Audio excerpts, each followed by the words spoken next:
So 3 months ago, my fiancée Vanessa didn't show up on the day of our wedding. She had not mentioned any disagreements, and I was taken by surprise when she didn't show up at the altar. She is now with another guy. I think she cheated on me and did not want to confess it in front of family. We had been living together in a rented apartment. I tried reaching her and her parents' numbers, but they all blocked me, I believe. So I stopped trying to contact them and left the apartment after paying my share of dues. The apartment owner asked me to take her belongings with me, but I refused and told him to contact her himself and gave him her and her family's phone numbers and address. I also requested him not to share my new contact details with my ex or her family. I then moved to a different city and rented a studio apartment for myself. My previous apartment owner called me soon after that to say that he had tried contacting her but couldn't reach her, so he left all of her belongings at the police station. My ex came to my parents' home a week ago and found me there. She was mad at me for leaving her belongings at the apartment instead of contacting her. The apartment owner sued her for not paying rent and going no contact. She had to pay a huge amount to compensate for it. I told her that she should not have blocked me if she wanted to get her belongings back. Now she's ranting about me on her social media, from what I heard from close friends. Maybe I should have tried contacting her more before leaving her belongings there, so that the homeowner would not have sued her. Am I the idiot? Not the idiot. LOL, she doesn't show up at the altar with zero explanation, blocks you, and disappears. And now she's mad about you not sending her stuff? I'd laugh in her face. Both you and the apartment owner tried contacting her. She chose to abandon all of her responsibilities and isn't happy with the consequences. Just another case of someone acting entitled. Wait, I have to get this straight, because the math isn't matching for me right now. She has no obligation to contact you, warn you, or put in the effort to communicate with you, so you don't have to bear the brunt of canceling your wedding, packing up your house, and get emotionally and financially invested in something that wasn't happening. But you should warn her, send registered posts, Harry Potter owls, and do everything humanly possible to prevent any backlash or consequences for her, altogether dropping her responsibilities and running away. Not the idiot, but also it's good this happened, because I can't see how you'd have a relationship with a person so fundamentally opposed to personal responsibility for their actions. OP, you tried contacting both her and her parents. After a no-show at the wedding, you do not have to jump through hoops to chase this witch, and your parents need to trespass her from their home. If she shows up there again, call the cops. It's not like she didn't know her stuff was at the rented apartment. She also didn't pick up when the landlord called, so her problems appear to be 100% of her own making. I'm sure it stung to be left at the altar, but you probably realized by now she did you a favor, though I'm sure that wasn't her motivation. My brother Mike was an excellent chess player. When I say was, I mean he was forced to give it up by my dad. My mother just silently supported my dad, like most stay-at-home moms of her era. My parents had us way late in life. Mike was born when my parents were 35, and I was an accident when they were 43 years old. They are both 65 now and are enjoying retirement. Mike loved chess and began playing it a lot. He was soon crushing older players, and the guys at the local chess club thought he was chess grandmaster material, provided he got the right training and exposure. Dad wanted Mike to be a pro baseball player instead, so he lost a ton of weight to play with Mike, got him the best coaches, and even flew him to Boston to watch the Sox. And he made sure he reminded Mike of it. Mike, meanwhile, won a bunch of trophies playing chess and hid all of them in my room so that our dad would not know that they existed. Dad eventually threw out his chessboard and prized antique chess set too. From now, it was baseball all the way. But Mike sucked at it. Years of training, plenty of money down the drain, many meetups with retired players later, Dad finally realized that his dream was not to be. He finally gave up and Mike was relieved. A fraction of the money spent towards baseball would have pushed my brother to the top tier of chess. I asked my mother years later if she ever thought of getting me specialized training in swimming or lacrosse, two sports which I was good at in school, and she replied, "Your father thought that sports were only for men," and that was that. Mike is now a lawyer and is happily married with twin sons. My mother called last night and said that Mike had called them an hour earlier. He had binge-watched The Queen's Gambit, and all those memories came flooding back. He picked up the phone and tore into my dad, telling him he was not their son anymore and that they would never be able to see the twins again. He said that this was payback for all those years when he was forced to do something he was not interested in. Dad broke down soon after they hung up, and my mother was distraught. She called him back, but he had already blocked their numbers. She then called me and told me what had happened. I called Mike up and he did not answer. I then hung up and texted him, saying he should not have said those things to Dad and that he should call them back and apologize. Mike replied, stating that he was blocking my number too. I replied, calling him a vindictive person and that he shouldn't deprive our parents of their grandchildren's company and affection over something that took place years ago. Am I the idiot? You are the idiot. Your dad destroyed Mike's dreams and future because of his own selfish reasons. No parent should ever do something like that. They wanted to turn Mike into a little puppet, treating him like a mere tool to achieve their dreams. So maybe Mike's explosion was a bit big. It was justified. Did your parents apologize for destroying Mike's dreams? I don't think so. Mike is right. The way your parents treated him was toxic, so I don't blame him for cutting them off. You are the idiot. His reaction wasn't just off a TV show. It was years of repressed emotions that happened to be triggered by a show of his hopes and dreams. It would help if you had also asked him why he reacted like that and not immediately judged him. Did your dad ever apologize? He forced your brother into a path that he hated and had no skill at, took away precious items, and refused to let him do what he loved. And you're defending this man? You are the idiot. You need to stop sticking your nose into things that don't concern you. You've clearly stated your allegiances here, and Mike's right to cut off contact with you as well. I have 2 teen kids, a daughter and a son. My daughter is one of the few girls on my husband's side of the family. He has 4 brothers. Out of them, only one of them has daughters. The rest of his brothers had sons. In the past, one of my husband's brothers, Jim, made a big deal out of taking a picture of just the guys at family parties. He'll also take a big family group shot, but then insist on a photo with just them, and that's often the one he hangs up in the house and shares all over social media. My daughter didn't care when she was younger, but 2 years ago, she felt left out and found the whole thing dumb. So I asked Jim if we could stop doing the guys group shot, and he agreed. We haven't seen much of each other since then because of the state of the world. However, we recently got together at a different brother-in-law, not Jim, as we're vaccinated and healthy. Nearing the end of the gathering, Jim asked my daughter and niece to move out of the way so he could take a photo of just the guys. My daughter said that was kind of stupid and asked why they couldn't be in the picture. Jim said it was important to him. I asked, why does it matter who was in the frame? We're all family. Jim said he just wanted a photo of the men of the family.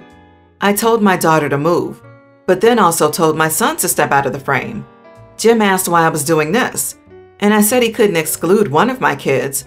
It's not like he also takes a picture of the women of the family alone. He's purposely leaving them out, and that's not nice. After some back and forth, my husband said, let's just go, and we left the party. No pictures were taken. My son agreed with me and said he doesn't find it fair that his sister and girl cousins can't be in the picture. My husband is on our side, but said I should have just let it go for the sake of the argument. My brother-in-law posted on Facebook that he was happy to see everyone, but he wishes he could have gotten a family picture. Am I the idiot? Not the idiot.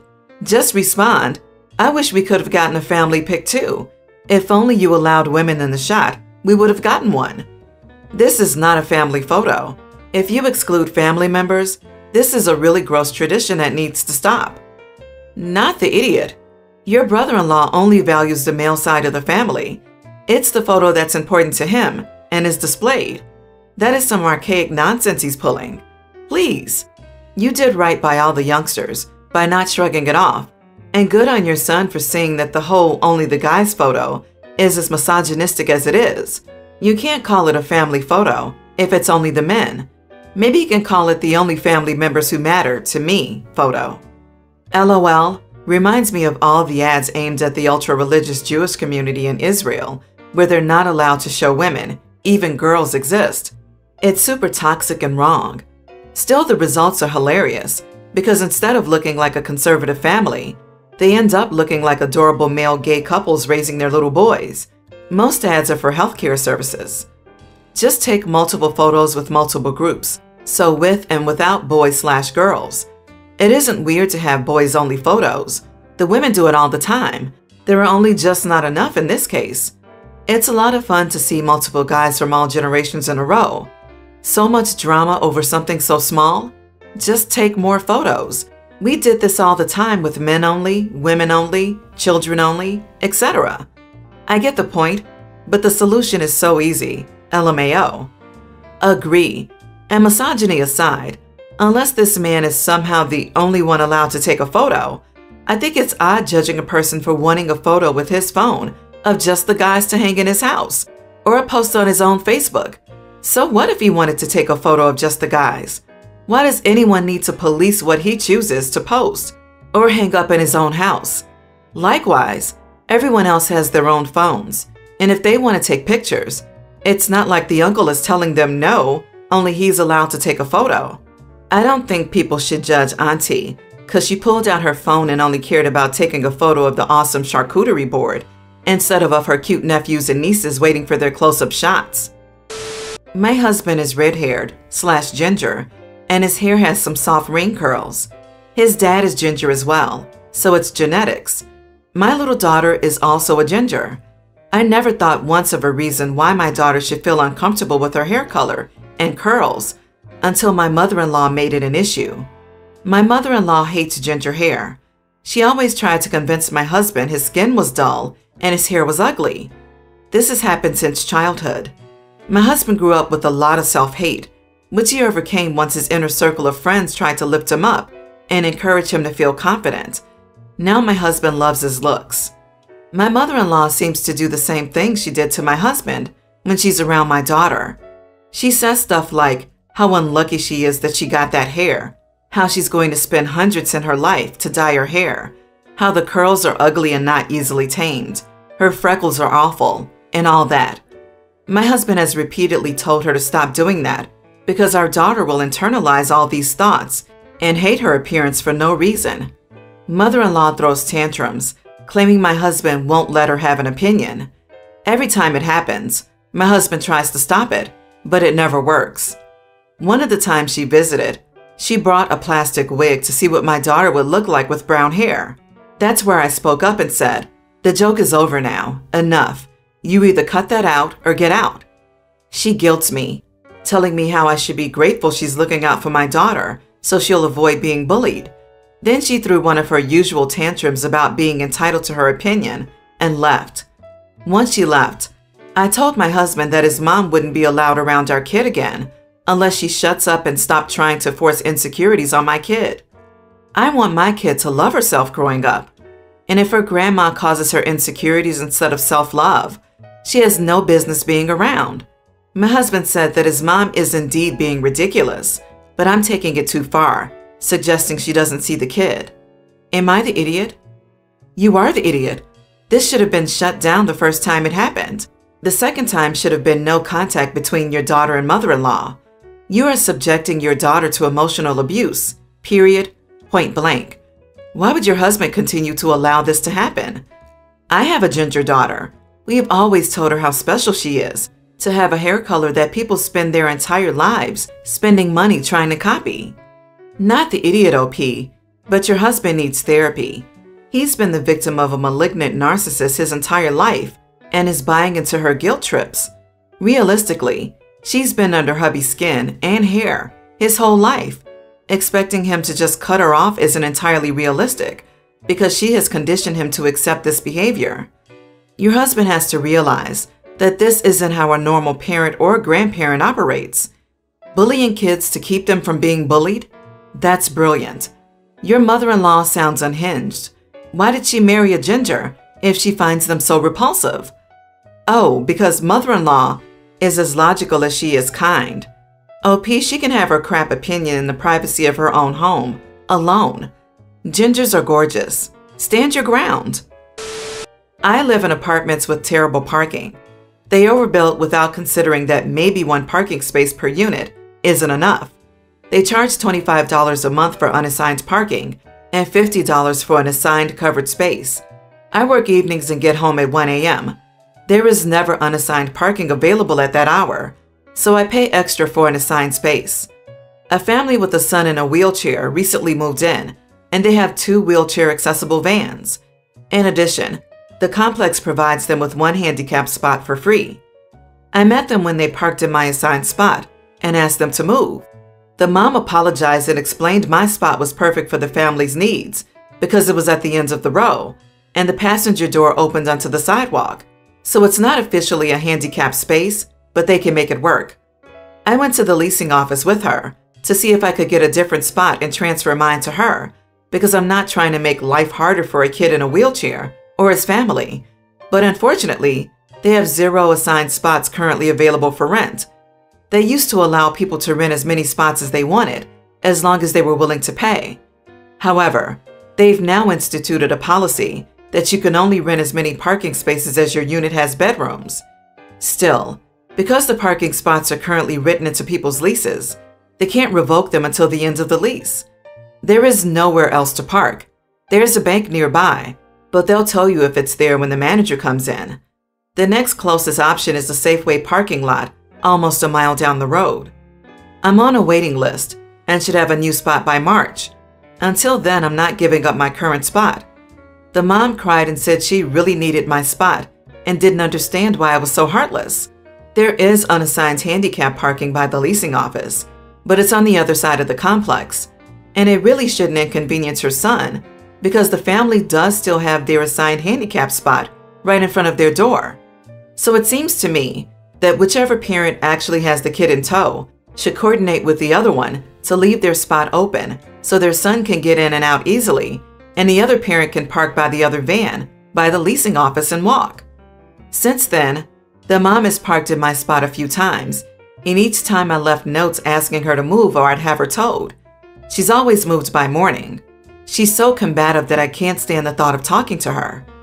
Last night I got home and her van was in my spot. I had to park at the bank and walk. The mom hasn't moved the van.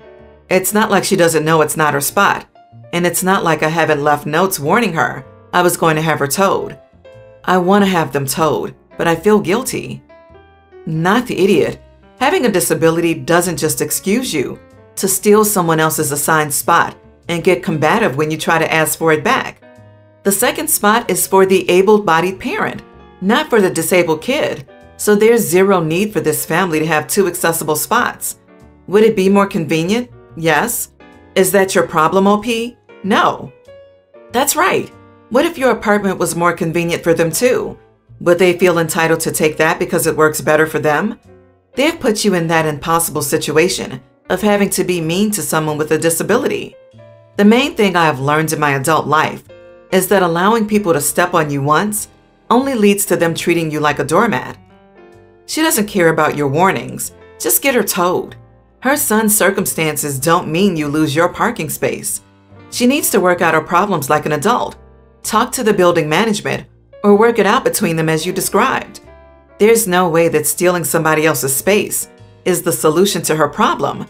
In fact, the only way she'll learn is if you do tow her. She's relying on you not having the nerve to do it.